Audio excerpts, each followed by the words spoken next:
Hey everyone, hope everyone's doing well. In this video I'm going to go through my plans for 2025. 2024 was not the best of years, as you can imagine, with everything happening in the tech industries. Use that term plurally, video games, visual effects, business coding, the advent of AI. It was a very turbulent year in 2024. So what am I going to do this year? One of the things I'm going to be doing is, well, hopefully one of the main things I'm going to be doing is taking the YouTube side of things, my YouTube channel, more seriously, as a way to self-promote. I got to 100 subscribers a couple of days ago. YouTube wanted me to celebrate that. That's fine. Yeah, let's talk about the video game industry. Video game development industry, I mean. Obviously, video games themselves are selling like hotcakes still. There seems to be a lot of retail activity, But the truth of the matter is, in 2025 and for the last couple of years, there's been too many people for a decreasing amount of work. Yeah, there's just not enough work, which is a problem for me because I've spent at least 30 years doing video game graphics. Yeah, 30 years doing video game graphics. And yeah, and I'm sort of getting into my 50s in a decent way, The years are rolling along, which makes it hard getting interviews and ultimately getting a job back in that industry. As some of you know, for the last couple of years I've been freelancing and working in other industries like online gambling and aerospace, and a little bit of design work, the traditional advertising work. Even did a little bit of work on a short film. Hopefully I'll be able to show you that when it comes out. Yeah, so with that in mind, are we taking YouTube as a side hustle, in quotes, a lot more seriously? With that in mind, I'm pleased to announce I've launched a second YouTube channel. Now, why have I got a second YouTube channel when I've only got 100 subscribers? Good question. The only bonus about the emergence of AI art is that a lot of people now seem to value traditional physical drawing and painting, live musicians, live performance art. They seem to value non-digital traditional art a lot more now, because they can't, when they're scrolling through their social media feeds, they can't be sure that what they're looking at hasn't been made by AI. Everyone, including myself, we're sort of starting to second guess. That looks a bit dodgy and this looks a bit dodgy.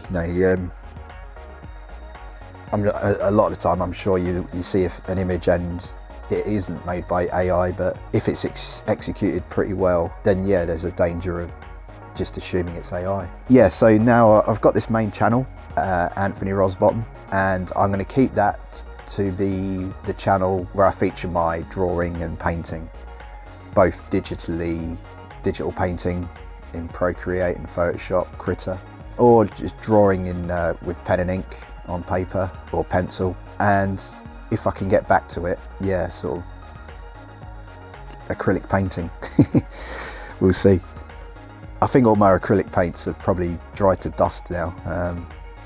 Probably going to be expensive, like buying new ones, so that'll have to wait.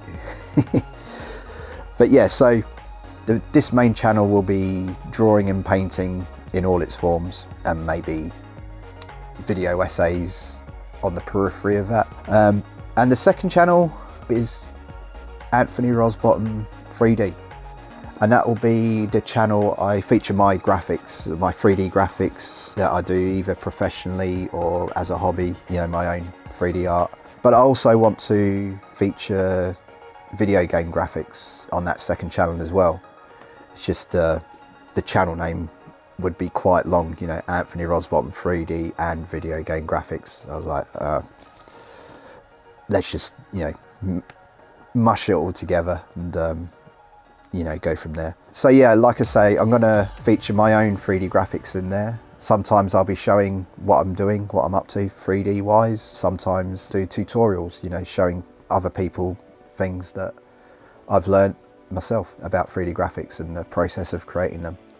But I do also want to do video essays on video game graphics that I've produced myself in the past. You know, go in depth on some of the greatest hits. But I also want to do video essays on the graphics of other video games that I really respect and admire, you know, having deep dives into their techniques or what made their video game successful, you know, graphically. Yeah, so that will be the second channel. I'll link it down below. Right, back on this channel, I've got a couple of videos in production, sort of midway. One of them, I'm trying out a new technique for the first time to colour my drawings. It's a 4 or 5 layer process. You only have 4 or 5 layers. I'll explain more when the video comes out, and I'll also credit the YouTube artist that I got the technique from. I'll probably put it down here somewhere. Yes, and that's in Procreate, which I'm enjoying a lot now. It was harder than I thought it was to get used to Procreate. If you've watched most of my other videos on this channel, I've only sort of completed a couple of paintings in Procreate. I think there was a bit of Dunning-Kruger effect there. I thought because I'm okay at drawing on paper, I just assumed that I'd just pick up Procreate on my iPad really quickly. But no, it's a slightly different set of muscle memories and movements. So yeah, I now feel like, okay, right, I'm getting into the flow of drawing and painting on an iPad now. And yeah, the second video is a Photoshop video about, it's got to be a tutorial on using color ramps to color a drawing. So in that sense, I colored a pencil drawing using the color ramp functionality in Photoshop. Full disclosure, I did record this color ramp tutorial a few months ago, but because I'm not good at YouTube yet, I sort of recorded it without a script, and now I've got the horrendous task of watching the video I shot and trying to work out what I was trying to explain at every moment. So yeah, that was a tutorial for me on how not to shoot a tutorial. You know, you need to, again, a bit of Dunning-Kruger. You know, you think, yeah, how hard can it be? I'll just go on the computer and just, you know, explain myself as I'm going along. But no, it didn't work out. But the magic of editing, I'm sure it's going to be fine. If you've been paying attention to my career, which is probably about 0.5 of a person watching, it's fine. I did say last year I was going to abandon Photoshop as my primary 2D graphics app, and I did try. I did unsubscribe from their onerous subscription charge for a while, and I tried to get on with Affinity Photo, which is a great product, but Affinity Photo, it just lacks some of the functions that I'm used to in Photoshop, and I'm sure it's more down to me, but I've used Photoshop since version 4, you know, back in 1997. Like, I've got nearly 30 years of Photoshop use, and it's really hard to deprogram yourself, you know. Yeah, it's just really hard. So because I had a couple of freelance gigs turn up, which I was thankful for, but they required me being as fast with 2D as I was with Photoshop than I was with Affinity that I was trying to use for that. So I did start this freelance gig on day 2 of trying to make the textures for this model. I had to relent and resubscribe to Photoshop, just its cheapest photography plan. I think I'm paying £9.99 a month for now. But yeah, I mean, I don't know what I'm going to do about that. I mean, maybe I'll have a stretch of a sort of string of freelance gigs where I don't have to use Photoshop, and maybe I'll try and get on board with Affinity Photo again. Because it's weird. I'm loving Affinity Publisher and Affinity Designer. Affinity Designer is their Adobe Illustrator clone, and Affinity Publisher is their InDesign clone. Those two products I'm sort of really getting on with and really enjoying them a lot more than the Adobe equivalents.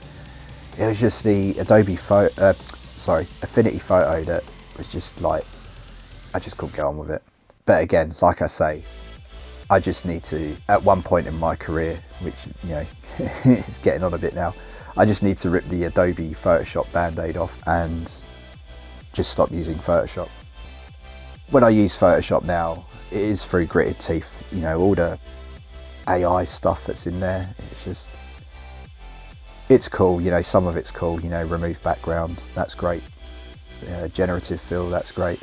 But yeah, it's just, if it was just the AI stuff that had infiltrated Photoshop, I wouldn't mind so much, but it's just getting buggier and buggier every release. I don't mind paying a one-off cost for a snapshot of a program. It's a little bit buggy here and there.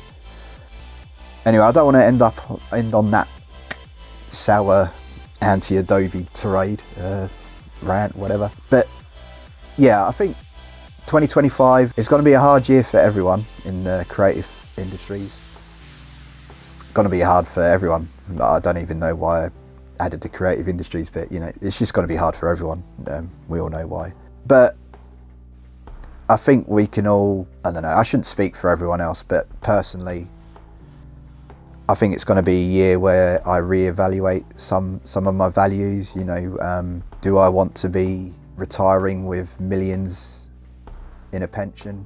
That goal isn't going to happen, so I've sort of detached myself from goals like that. I'd rather be happy and have lots of mini retirements, you know, living basically and just enjoying life more than racing to the age of 65 or 72 or whatever, and then just not being healthy enough to enjoy stuff.